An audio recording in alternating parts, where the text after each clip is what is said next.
రెండు విషయాలు చెప్తుంది భూభారతి చట్టం. సెక్షన్ 10 ప్రకారం, సెక్షన్ 10 రూల్ 10 ప్రకారం ఏమంటుందంటే, ఈ రోజున ఎవరెవరికైతే ధరణి చట్టం కింద ఇచ్చిన పాస్ పుస్తకాలు ఉన్నాయో అవి చెల్లుబాటు అవుతాయి.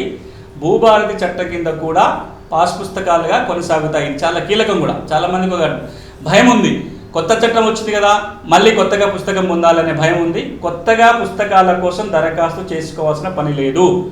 ఎవరెవరికైతే ధరణి చట్టం కింద అప్పుడు ఇచ్చిన పాస్ పుస్తకాలు ఉన్నాయో అవి ఇప్పుడు కూడా కొనసాగుతాయి. ఇది నంబర్ 1.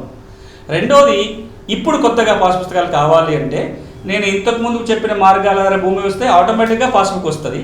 ఒకవేళ భూభారతిలో ఉండి కూడా పాస్ పుస్తకం కనుక లేకపోతే సెక్షన్ 10 కింద దరఖాస్తు పెట్టుకోవచ్చు. 300 రూపాయలు ఫీజు కడితే తహసీల్దారు కొత్త పుస్తకం ఇస్తాడు. ఇది ఒక మార్గం. దీంట్లో ఇంకొక చాలా కీలకమైన అంశం ఉంది. తెలంగాణలో ఉన్న ప్రతి వ్యవసాయ భూమి యజమాని తెలుసుకోవాల్సింది ఏంటంటే, ఇప్పుడు మీ పట్టాదారు పాస్ పుస్తకంలో భూమి వివరాలు ఉన్నాయి తప్ప భూమి పటం లేదు. ఇప్పుడు మీ పాత పుస్తకంలో మీకు భూమి పటం కనుక కావాలి అంటే పటం తెచ్చుకునే మార్గం చెప్తుంది సెక్షన్ 10. ఎట్లా తెచ్చుకోవాలి పటం అంటే, లైసెన్స్ సర్వేల వ్యవస్థ వచ్చిన తర్వాత ఏ భూ యజమాని అయినా తనంతట తానుగా పటం కావాలి అంటే లైసెన్స్ సర్వే ద్వారా ముందు భూమిని సర్వే చేయించుకోవాలి. ఆ మ్యాప్ ద్వారా తహసీల్దార్కి దరఖాస్తు పెట్టుకుంటే మండల సర్వేరు దాన్ని వ్యాలిడేట్ చేసి మీ పట్టాదారు పాస్ పుస్తకంలో కూడా పటాన్ని ముద్రించడానికి ఈ చట్టం అవకాశం కల్పిస్తుంది.